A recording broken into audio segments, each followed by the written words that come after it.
Hello everyone, welcome back to our channel. Tirumala కొండపైన local టూర్లో ఉన్నటువంటి పాప వినాశనం దగ్గర ఉన్నాం మనము. ఇది ప్రధాన దేవాలయానికి 5 to 6 కిలోమీటర్స్ దూరంలో ఉంటుంది. బస్సులో కానీ లేకపోతే మన ఓన్ క్యాబ్స్లో కానీ దిగిన తర్వాత ఇక్కడ నుంచి ఇట్లా నడుచుకుంటూ వెళ్తే మనకి షాపింగ్ ఏరియా అనేది ఉంటుంది.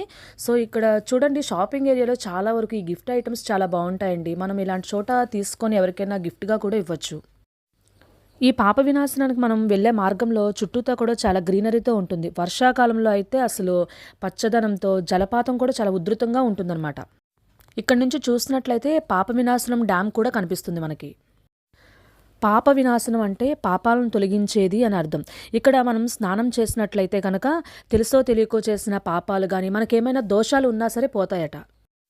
ఈ పాప వినాశనం ఎలా ఏర్పడిందంటే వెంకటేశ్వర స్వామి యొక్క పాదాల నుండి ఉద్భవించిందంట.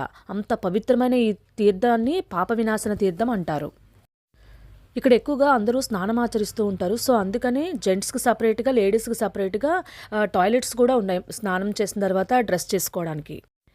ఇక్కడ ఏంటంటే పురాణాల ప్రకారం ఏం చెప్తున్నారంటే ఆశ్వయుజ మాసంలో శుక్ల సప్తమి ఉత్తరాషాఢ నక్షత్రం ఉన్న ఆదివారం నాడు ఇక్కడ స్నానం ఆచరిస్తే అత్యంత పుణ్యమైనటువంటి ఫలం అనేది లభిస్తుందంట.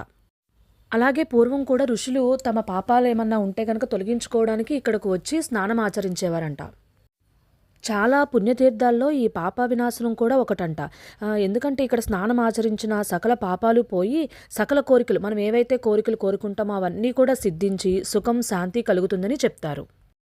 ఇక్కడ చూసినట్లయితే ఒక దేవాలయం ఉంది కదా, అక్కడ శ్రీ గంగాదేవి మరియు ఆంజనేయ స్వామి ఇద్దరు దేవతామూర్తులు ఉంటారు. ఈ వీడియో నచ్చినట్లయితే ప్లీజ్ లైక్, షేర్.